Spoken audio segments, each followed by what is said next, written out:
Шаң басып жатқан дипломның тағдыры 7 жылдан кейін өзгереді деп мүлдем ойламадым. Сәлеметсіздер ме? Менің каналыма қош келдіңіздер. Сіздермен бірге мен, Түгелбаева Дәметкен Ерболатқызы. Иә, менің бакалаврда жазған дипломдық жұмысым 7 жылдан кейін монография түрінде жарық көрді. Құттықтап қойсаңыздар болады. Бұл монографияның тұсаукесер салтанаты Алматы қаласында өзіміздің Қара шаңырақта, яғни Қазақ ұлттық қыздар педагогикалық университетінде жетекшімнің 60 жылдық мерейтойының қарсаңында тұсауы кесіліп қолымызға табысталды. Бұл рухани құндылықтар, өсиет, аманат, серт концептілерінің лингво-мәдени сипаты деп аталады. Бұл монографияда қазақ мәдениеті мен тіліндегі маңызды әлеуметтік концептілер, өсиет, аманат, серт, уәде ұғымдары лингво-мәдени және әлеуметтік тұрғыдан жан-жақты зерттеледі. Аталған концептілердің мәні мен мазмұны, олардың тілдік көрінісі, мәдени кодтағы орны, адам мінез-құлқы мен қоғамдағы рөлі талданады. Бұл монографияның жарық көруіне ең үлкен үлес қосқан адам әрине ғылыми жетекшім Отарбекова Жәмила Керімбайқызы. Филология ғылымдарының кандидаты, профессор. Ол кісінің еңбегінің арқасында осылай біздің монографиялық болып дипломдық жұмысымыз монография ретінде жарық көріп жатыр. Яғни 3 қыз болып жазған жұмысымыз кітап ретінде жарық көріп 60 данасы шығарылды. Мен әрине өте қатты қуаныштымын. Бұл монографияның шығуына көптен көп үлесін тигізген сол жетекшімнің өзі. Жетекшім диплом жазу барысында да көп қолғабыс етті. Мен Жәмила апайды өзімнің жүрегімде алтын ұстаз ретінде сақтап қалдым. Жәмила апайдың ұстазы Сейілбек Исаев. Жәмила апайдан тағы бір түйген нәрсем, ол өзінің ұстазын да өте қатты қадірлей білетін адам. Оның ғылыми еңбектерін барлығын бізге жүрегімен түсініп, жүрегімен жеткізе білетін адам. Сейілбек Исаев туралы сөз қозғалса, көзінен жас мөлдіреп, расымен ғылымды жан жүрегімен түсініп, қоғамға, қазақ тіліне жаны ашитын ұстаз.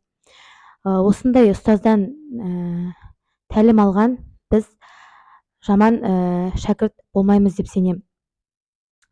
Жәмила апай қазақ тіліндегі морфология саласын көп зерттеп жүрген ғалымның бірі. Және де қазіргі таңдағы мектеп оқулықтарының авторы. Мен өте қуаныштымын өзімнің оқушыларыма ғылыми жетекшімнің кітаптарын оқытып жатқаныма. Мен бұл дипломдық жұмысты жетекшімен бірге отырып 2019 жылы жазған болатынбыз. Менің тақырыбым қазақ тіліндегі серт, ант, уәде концептілері. Мен сол дипломды сол кезде жаздым, қорғадым, 97 ұпай алдым. Содан кейін сол дипломды алғаннан кейін бұлай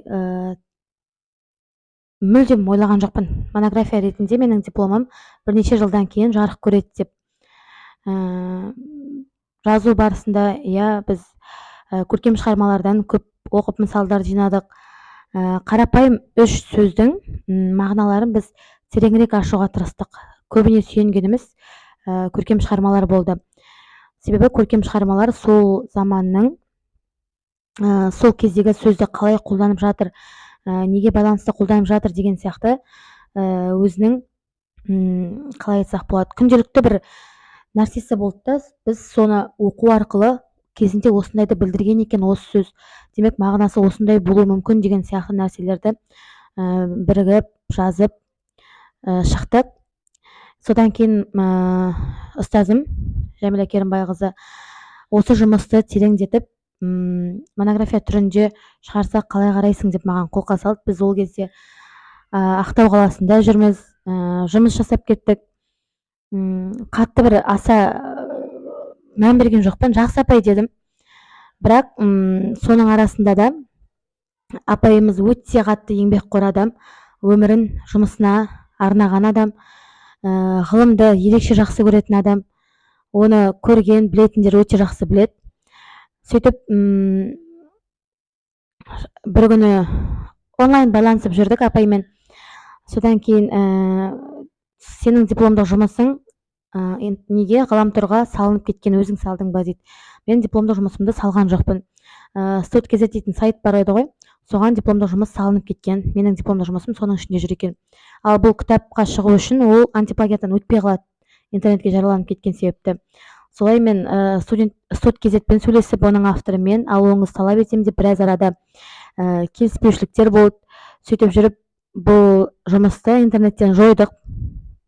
Оны да байқап жүрген жетекшім, мен мүлдем дипломды алдым, қорғадым, бітті, солай тастадым. Расымен де Жәмила апайдың өзінің бір табандылық қасиеті ғой бұл жерде. Енді солай арада жылдар өтті. Бір күні жіберді, дипломдық жұмысыңды қайттан қара, қателерін тексер деп. Сол кезде біз тағы да бір жұмыстандық. Сөйтіп жүргенде осы жылы апайымыз 60 жасқа толды, мерейтойын жасады, университетте үлкен қылып ғалымдарды шақырды. Біраз ғалымдарды көзімізбен көрдік. Алматы жалпы мен үшін оқудың, білімнің, ғалымдардың ордасы мен үшін. Сол жақта оқығаным маған дамуға, білім алуға, жалпы білім деген нәрсенің қызық екеніне шабыт берген көз ол жер мен үшін. Сөйтіп апай дәметкен кітап шығайын деп жатыр деді. Мен сені алған жоқпын. Қуандым. Қарап отырсаң, көптің бірінде бола бермейтін жайт та бұл. Расымен де шын жүректен қуанышты болып, сөйтіп бардым Алматыға, апайдың тұсаукесеріне, мерейтойына. 7 жылдан кейін барып тұрмын Алматыға. Студент кездегі өмірім көз алдымнан өтті қайтадан. Менің түсінгенім, мен ол кезде бірінші курсқа барғанда мен 16 жаста едім. 16 жаста болып, 17-19 жасымда бітірдім университетті. Ол кезде, мен кеше барған кезде мен 27 жаста барып тұрмын ғой. Біраз нәрсені мен басқаша көзқараспен, есейген көзқараспен түсініп қабылдай алатындай деңгейде екенмін. Осы кітапты көріп, көңілім толқып, көзіме жас алып, расымен де ол кезде түсінбеген нәрсеміздің көбісін біз түсініп, қалай айтсам болады, ғылымға деген Жәмила апай мықтылығы сонша, тағы да шәкіртін ғылымға деген қызығушылығын тағы да оятты да. Біз мұғалім болып бір дөңгелекте шырақай айналып жүрген кезде ол кісі тағы да маған шабыт берді, тағы да маған үлгі бола білді, қолымыздан келетінін көрсетті. Енді осы кітап 60 данасы шықты сол Алматы қаласында. 60 данасының мен шығар жалғыз Ақтауға алып келген, қалған 2 қызды Алматыда. Барлығы қалды сол жақта.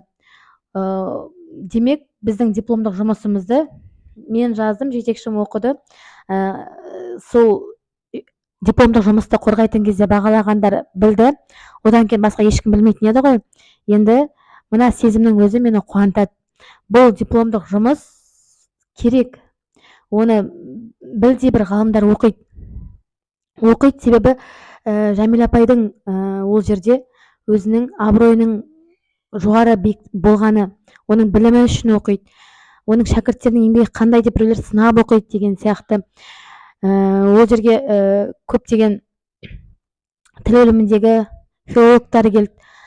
Солардың барлығы қарайды, оқиды, бізді таныды, олар бізбен танысты, біздің осы кітабымыздың тұсауын кесті, барлығымыз да өз үлесімізді қосып, сол үлкен мерейтойда, үлкен шарада осы кітабымыздың тұсауын кестік. Оның барлығы үлкен қуаныш, үлкен бақыт, білмеймін кімге қалай екен, өзім үшін қатты бақытты сәт болды. Мен ол жаққа отбасымен бардым.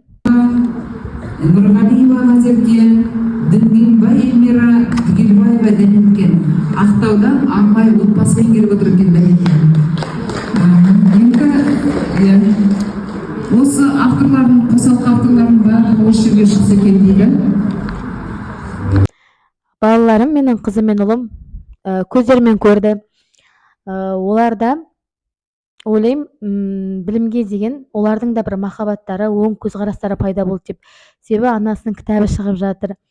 Мына жерде менің атымның тұруының өзі бір үлкен қуаныш.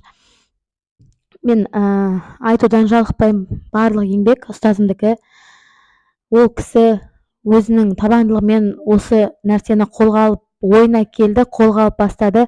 Соңына дейін бітірмесе, біз тіпті диплом алдық деген оймен кеттік те қалдық қой, расымен. Сол кісіден ұялғанымыздан, сол кісіні сыйлағанымыздан, құрметтегенімізден бұл істі соңына дейін апардық. Енді мен ойлаймын, бұл бір кітап шыққаннан кейін бұл соң емес деп.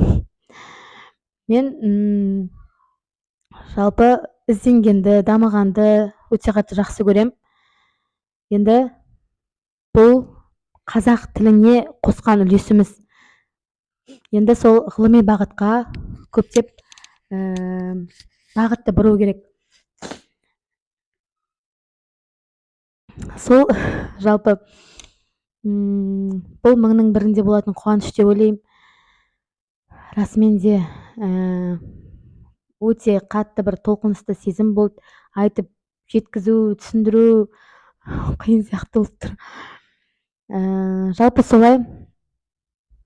Мен бұл былайда бұл кітап қазір көз алдымда кітап болып тұр ғой, бірақ сіздер кітап ретінде көріп тұрсыздар да, ал оның артындағы ұйқысыз түндер, күлкісіз күндер, бесік тербетіп отырып жазғаным, апайдан ұрыс естігенім, соның барлығын мен ғана білемін да, менің басымнан өткен себепті. Сол үшін мен үшін бұл жай ғана кітап емес та, бір бүкіл 4 жылдық өмірім, студенттік кездегі апаймен қарым-қатынасым, ол ұстазды қатты құрметтейтінім. Жаңа айттым ғой, ол Селбек ағайды, Исаев Селбек ағайды ойлаған кезде, еңбектерін айтқан кезде көзіне жас алушы еді, қатты құрметтеуші еді, еңбектерін дәріптеуші еді деп. Енді сол шәкірттердің қатарына мен өзім де қосылып отырған сияқтымын. Мен Жәмила апай алдымен енді бір Құдай, содан кейін Жәмила апай ғой осындай дәрежеге, деңгейге жеткізіп, біздің көзімізді ашып, мерейімізді өсіріп отырған. Енді әрі қарай жұмыстанбай тастап кетсек, бұл біз үшін сын болады. Ойлаймын, мүмкін болашақта осындай ізденісті, еңбекті тоқтатпасақ, біз де сол Жәмила апай сияқты ойып тұрып орнымызды осы қазақ тілі саласында мүмкін алармыз деп. Жалпы ұстаз деген баланың жүрегінде алтын әріппен қалатын жандар ғой. Сол үшін де мен мамандығымды қатты жақсы көрем.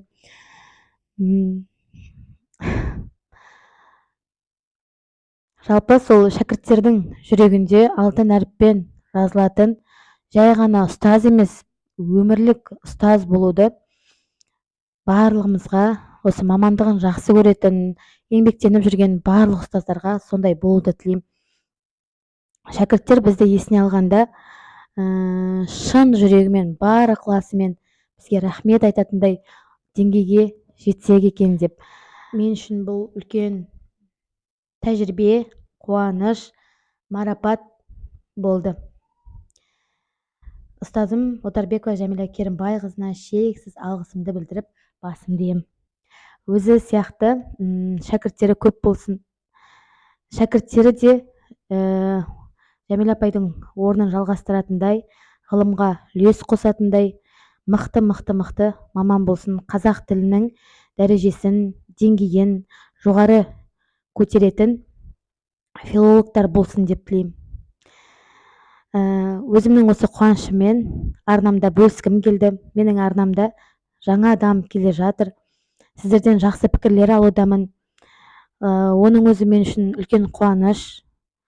Жалпы бұл каналды ашу мақсатым өзімнің білгеніммен бөлісу.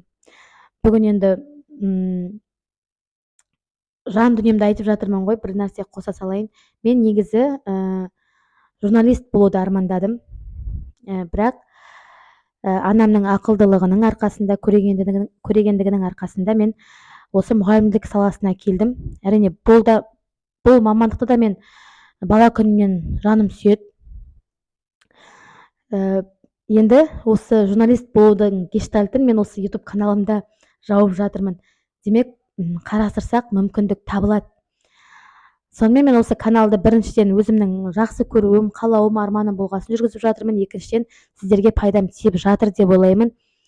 Өзімнің оқығандарымды, тоқығандарымды, білетіндерімді, білмейтіндерімді ізденіп айтуға тырысып жатырмын. Кемшіліктері болса кешіресіздер. Артықшылықтары болса әрине пікірге жазып мерейімді өсіресіздер. Сонымен солай. Менімен бірге болғандарыңызға рахмет. Каналға тіркеліп, лайк басып, пікір күтем, құтты болсын деген ақ тілектеріңізді жаудырып жазып кетсеңіздер, шын жүректен қуанып қалушы едім. Рахмет, сау болыңыздар.